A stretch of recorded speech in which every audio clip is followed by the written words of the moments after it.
प्रिय दोस्तों, नमस्कार। मंत्र जाप के पीछे का विज्ञान क्या है? मतलब ये जो मंत्र का जाप होता है, मंत्र की जो चैंटिंग हम करते हैं, तो उसके पीछे का साइंस आखिर है क्या? विज्ञान क्या? क्यों करते हैं? क्या ज़रूरत है भाई मंत्र जाप की? इतना जोर क्यों दिया गया? और मंत्र कौन सा? मंत्र भी कौन सा जप करने की बात की? तो इसी पर हम वीडियो में बात करेंगे। बड़ी कीमती बात है और आध्यात्मिक साधकों के लिए तो बड़ा कीमती है।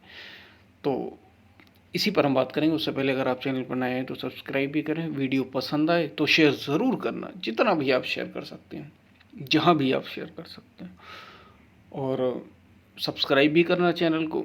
ज्वाइन अगर कर सकते हो तो ज़रूर करना, ताकि आप आध्यात्म को और गहरे ढंग से समझ सको। हमने गीता सीरीज़ की शुरुआत की।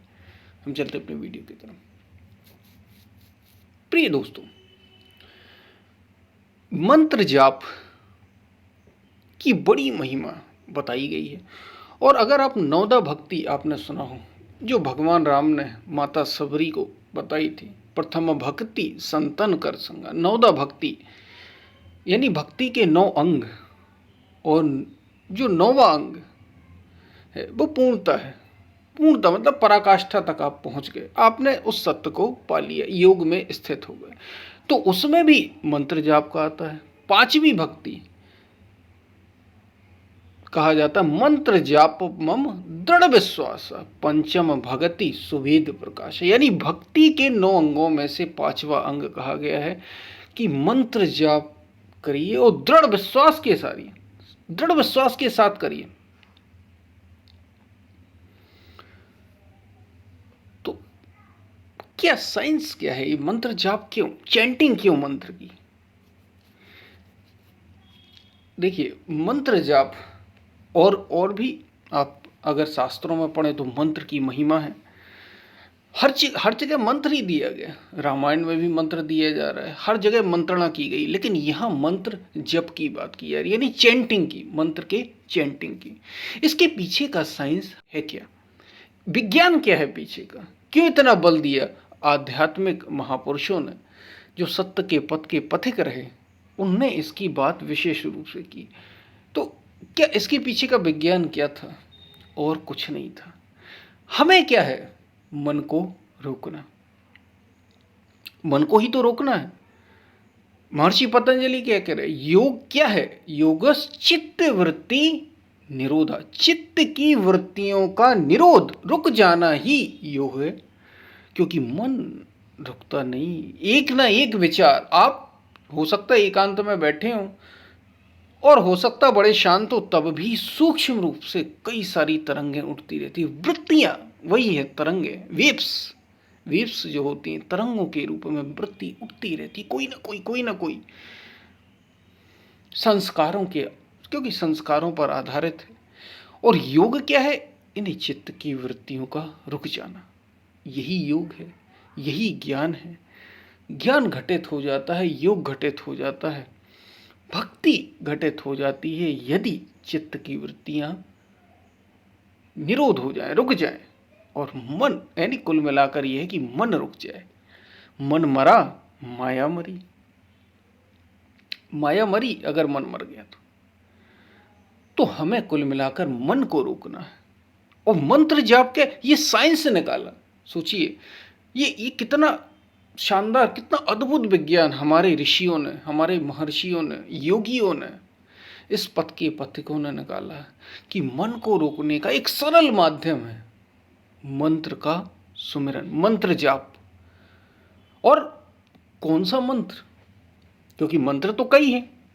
आप अलग अलग मंत्र, जैसे गायत्री मंत्र हो गया, महामृत्युंजय मंत्र हो गया, अलग अलग मंत्र हैं। ये सभी हैं, सबकी अपनी महत्वता है। लेकिन ये वो मंत्र नहीं है जो आपके मन को रोके। ये तो किसी विशेष उद्देश्य से आप मंत्र का जाप कर रहे हैं। यहाँ मंत्र का अर्थ और वास्तविक आध्यात्म जो मंत्र जाप की बात करता है, वो मन को रोकने की बात है। इसलिए मंत्र कोई छोटा, पवित्र और छोटा, जैसे प्रारंभिक जो ऋषि मुनि थे, उन्होंने भीतर सुना कि ओम नाद निरंतर ध्वनि अगर सुनाई दे रही है तो अनहद में ओम का स्वर आ, उ और म इन तीन का एक साथ उच्चारण हो रहा है। ओम ओम ओम का उच्चारण हो रहा है। तो उन्होंने ओम मंत्र का सुमरन किया। उसके बाद संतों ने राम मंत्र से भी पाया। तो ऐसा पवित्र नाम जो छोटा हो, सरल हो, उसको ही बार बार दोहराना। अब होगा क्या बार बार दोहराने से? इसके पीछे का साइंस समझिए। जब आप बार बार दोहराएंगे एक ही मंत्र को, छोटे को, सरल को, छोटा इसलिए क्योंकि फिर आपको सांसों में भी इसको दोहराना, इसको और भीतर ले जाना, गहरे में। पहले तो आप वाणी से ही जाप करेंगे, पहले माला से करते हैं, फिर वाणी से। माला से उतना ज़रूरी नहीं, आप वाणी से कर सकते हैं। उसके बाद केवल होंठ हिलाएं, ये वाला, क्योंकि 4 प्रकार की वाणियाँ हैं, बेखरी, मध्यमा, पश्यंती और परा। ये 4 प्रकार की वाणियाँ जिससे मंत्र का सुमिरन किया जाता है या जप किया जाता है या चैंटिंग की जाती है। तो होगा क्या जब आप ऐसे मंत्र का जप करेंगे और निरंतर, अब जैसे आपके होंठ हिल रहे हैं, आपका सुमिरन चल रहा है। अगर आप अभी इतने सक्षम नहीं है कि मन ही मन एक ही मंत्र को उच्चारित कर सके, तो आप होंठों का सहारा लेते हैं। अभी जैसे मैं बोल रहा हूँ, इस तरीके से आप मंत्र को बोलते हैं, 1 घंटे 2 घंटे ध्यान में बैठते हो, करते हैं। उसके बाद धीरे धीरे जब मन लगने लग जाता है तो ये आवाज़ नहीं निकलती, फिर होंठ बस हिलते हैं, कंठ से उच्चारण होता है, गले से उच्चारण होता है और सुमिरन चलता रहता है बराबर। आपका होंठ, जीभ हिलती रहती है। जैसे आप ओम ओम ओम ओम का उच्चारण करें तो चलता रहेगा ये निरंतर, इसका अभ्यास चलता रहेगा। इससे होगा क्या, आपका मन, आपके मन में जो विचार चल रहे हैं, क्योंकि विचार लगातार चलते, कुछ ना कुछ तो चल ही रहा है। मन बिना चले रुकता नहीं, बिना चले मन है ही नहीं, अस्तित्व ही नहीं है उसका। तो कुछ ना कुछ तो ये उच्चारण करता है। तो जब ये कुछ ना कुछ कर ही रहा है, विचार कर ही रहा है, और आप उसके साथ एक मंत्र को लेकर आए और उस पवित्र मंत्र का ही आप निरंतर सुमिरन कर रहे हैं, तो धीरे धीरे ये विचार उसमें सिमटने लग जाएंगे, उसमें समाहित होने लग जाएंगे। धीरे धीरे ये विचार गायब होते चले जाएंगे। आपको उन विचारों पर नहीं ध्यान देना, आपको बार बार इसी मंत्र को, कोई भी मंत्र, मैंने बताया छोटा सरल, जैसे शिव नाम बड़ा सरल है, छोटा है। शिव का उच्चारण, ओम का उच्चारण, सोहम का उच्चारण, लेकिन एक ही का, ऐसा नहीं कि कभी शिव का कभी ओम का, नहीं, एक पर श्रद्धा टका। ये सारे वही हैं, सारे वहीं तक ले जाने वाले, इसमें कोई भेद नहीं। आपकी जिससे श्रद्धा जुड़ जाए, ये आपके ऊपर है। और पकड़ लिया तो पकड़ लिया, छोटा पकड़ना, इतना नहीं कि आप बड़ा पकड़ लो, जैसे जय श्री कृष्ण या ओम नमो भगवते वासुदेवाय, होगा उससे भी। लेकिन इतना आप सांसों पर कैसे ले जाएंगे इसको, सरल सा, जिसको बार बार बार बार आप स्मरण कर सकें, तो पवित्र हो। तो ऐसा करने से धीरे धीरे मन के विचारों की जगह ये मंत्र लेने लग जाएगा। और जब मंत्र बार बार उसकी चैंटिंग आप करेंगे, उसको बार बार दोहराएंगे, तो धीरे धीरे उसकी शक्ति जागृत हो, जो भीतर, चूंकि आप, शक्ति मंत्र में नहीं होती, शक्ति आपके भीतर मौजूद है। आपको बस क्या करना है, अपनी जो बिखरी हुई शक्ति है, जो इस मन के माध्यम से, इन इंद्रियों के माध्यम से, शरीर के माध्यम से बाहर की ओर एकदम बिखरी हुई है, जब आप एक ही मंत्र का बार बार उच्चारण करेंगे तो धीरे धीरे ये सिमटने लग जाएगी, एकाग्रचित मन होने लग जाएगा और आपको शक्ति मिलने लगेगी। पहले हो सकता है आपको बेकार लगे, अच्छा ना लगे, मन ना लगे, धीरे धीरे लगने लग जाएगा और धीरे धीरे शक्ति सिमटना शुरू हो जाएगी। जो बाहर शक्ति आपकी ही मौजूद थी, बाहर बिखरी हुई थी, वो इकट्ठी होने लग जाएगी, वो ऊर्जा, वो एनर्जी, मन लगने लग जाएगा, पवित्रता धीरे धीरे आने लग जाएगी। फिर जो अगम्य है धीरे धीरे आपके भीतर उतरने लग जाएगा। तो मन को ही रोकना है। सारे ध्यान, सारे योग की पद्धतियां इसी मन को रोकने के लिए ही है, और कुछ करने के लिए नहीं।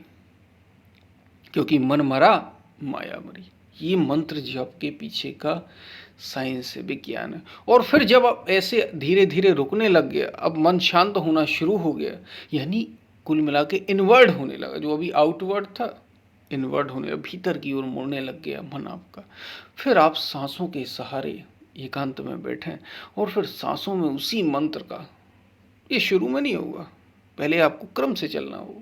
तो फिर आप सांसों के सहारे उस मंत्र का जब सुमिरन करेंगे तो क्या होगा, धीरे धीरे सांसों में आपको वो मंत्र, सांसें जो बाहर बिखरी हुई थी आपकी, जो संकल्प बाहर बिखरे हुए, वो धीरे धीरे सिमटने लग जाएंगे और सांसों में वो मंत्र जागृत हो जाएगा। एक तरीके से वो एनर्जी, वो ऊर्जा जो छिपी हुई थी, वो शक्ति जागृत हो जाएगी और सांसों के सहारे उस मंत्र का सुमिरन फिर आपको करना नहीं पड़ेगा। अभ्यास, ये सारी प्रैक्टिस है। भगवान श्री कृष्ण भी यही कह रहे हैं गीता में, अभ्यास और वैराग्य के द्वारा अर्जुन निसंदेह ये मन वश में किया जाता है। मन को ही तो वश में करना, वही गीता में ये कह रहे हैं, भगवान श्री कृष्ण स्वयं कह रहे हैं। बस फिर क्या था, फिर क्या है, सांसों के सहारे मन रुकना शुरू हो जाएगा, मंत्र उसमें चलने लग जाएगा। फिर आपको कुछ नहीं करना, सांसें आएंगी, बस ध्यान लगाना है उस ओर, ध्यान लगाएंगे, मंत्र चल रहा होगा। अभ्यास इतना कर लिए और फिर ये है पश्यंती, बेखरी जो व्यक्त होती है, जैसे मैं बोल रहा हूँ आप सुन पा रहे हैं, मध्यमा जो आप होंठ हिला रहे हैं, बाहर आवाज नहीं सुनाई दे रही, पश्यंती सांसों के सहारे या मन ही मन, आप ना तो होंठ हिल रहे ना जीभ हिल रहा है, मन ही मन उच्चारण चल रहा है, जैसे मन में विचार चलते हैं, यह सांसों के सहारे, ये पश्यंती और फिर परा प्रवेश का है। तो ये इस तरीके से आपका होगा क्या, ये है मंत्र का सारा विज्ञान जो ऋषियों ने बनाया। ये बड़ा सरल तरीका है रोकने का अपने मन को, और ये आप 24 घंटे कर सकते हैं। चलिए 24 घंटे सांसों पर ध्यान नहीं दे सकते, लेकिन अपने होंठ से तो किसी कोई ना सुने, होंठ तो आपके चल ही सकते, और होंठ नहीं चल सकते, जीभ तो चल ही सकती, वो तो उच्चारण ओम ओम राम राम का कर ही सकती, मन ही मन चल ही रहा है, तो ये तो आप कर सकते हैं। और फिर सुबह शाम उतना समय दे दें कि सांस के सहारे आप कर सके, तो धीरे धीरे मन रुक जाएगा। और मन रुका, योग घटित हो गया। अगर चित्त की वृत्तियां रुक गई, ये अभ्यास से होता है, लगना होता है। जितनी आप समर्पण के साथ, श्रद्धा के साथ लगेंगे, उतनी ही जल्दी, इसमें बहुत अधिक समय नहीं लगता। बस बात यह है कि आपके भीतर उतना वैराग्य है संसार के प्रति या नहीं, उतना अभ्यास करने की क्षमता है या नहीं। इसमें उतना अभ्यास भी नहीं लगता जितना हम संसार में लगाए पड़े, बहुत कम काम बन जाएगा। ये है मंत्र जाप के पीछे का विज्ञान। मन को रोकना है, बस मन को रोकना ही उद्देश्य है, क्योंकि मन के हारे हार है, मन के जीते जीत, कह कबीर हरि पाइए मन ही के प्रतीत। मन के पार ही वो परमात्मा है, यानी शुद्ध मन से उसे देखा, शुद्ध मन से देखा जा सकता है, मन के पार है। पहले तो एक बार और जब तक ये मन मरेगा नहीं, तब तक शुद्ध मन घटेगा नहीं। शुद्ध मन प्रकाश, शुद्ध मन होता ही, शुद्ध बुद्धि होती ही तब है जब उस परम से एकाकार हो जाए, मन पूरी तरीके से विलीन हो जाए, चित्त पूरी तरीके से विलीन हो जाए, इसका अस्तित्व ही ना रह जाए, ये मिट ही जाए, तब वो घटित होता है। और वो घटित हो गया, उसके बाद फिर चित्त तो यही रहता है, मन तो यही रहेगा, लेकिन निर्मल हो जाएगा। कबीर मन निर्मल भया, जैसे गंगा नीर, पाछे लागा हरि फिरे, कहत कबीर। फिर आपको नहीं करना पड़ेगा, मंत्र उच्चारण होगा, खुद ब खुद होगा, क्योंकि इतना अभ्यास कर लिया कि अब जरूरत है नहीं, अब घटित हो गया। तो ये मंत्र जप के ये जो मंत्र की चैंटिंग होती है, उसके पीछे का विज्ञान है। लेकिन अगर आप इसे सही तरीके से करें, क्योंकि हर चीज का तरीका होता है। अगर आप चाकू से, जैसे आप कोई चीज काट रहे हैं और चाकू को उल्टा चलाएं, तो क्या कट पाएगी? वो उल्टा आपके हाथ में लग जाएगा। अगर सही तरीके से चलाएंगे तो ही असर करेगा, तो ही उपयोग। इसलिए इसकी भी विधि है, जैसे हमने बात की ना, हमने और भी वीडियोस में बात की है अपने चैनल, वो भी आप देख सकते हैं। हमने मंत्र जप की विधि के और भी वीडियोस पर बात की, उस पर भी आप देख सकते हैं। इस पे तो हमने बात की, इसका साइंस है। अगर इसी साइंस और एक ही पर नहीं अटके रहना, ये आप माला कर रहे हैं तो माला ही कर रहे हैं, या वाणी से कर रहे हैं तो वाणी से कर रहे हैं, या पश्यंती या जिससे भी कर रहे हैं तो उसी पर अटक जाए। सांसों पर क्रम क्रम बढ़ना चाहिए, बढ़ेगा आराम से, धैर्यपूर्वक, लेकिन ये बढ़ना, आगे बढ़ना चाहिए, तब तो बात है। क्योंकि कुछ लोग मंत्र का जाप कर रहे हैं, बस वहीं से कर ही रहे हैं, उसके आगे बढ़े ही नहीं। उसके आगे बढ़ना है, मन को रोकना, मन रुकना चाहिए। अल्टीमेट गोल क्या है? चाहे जैसे रुके मन रुके, और चाहे जैसे ही रुकते ही नहीं। पवित्र कर किए बिना मन रुकेगा नहीं, निर्मल करना होगा इसको। बात आपको समझ में आई होगी, इसके पीछे का साइंस क्या है ये समझ में आया होगा। हम फिर मिलते हैं, तब तक के लिए धन्यवाद।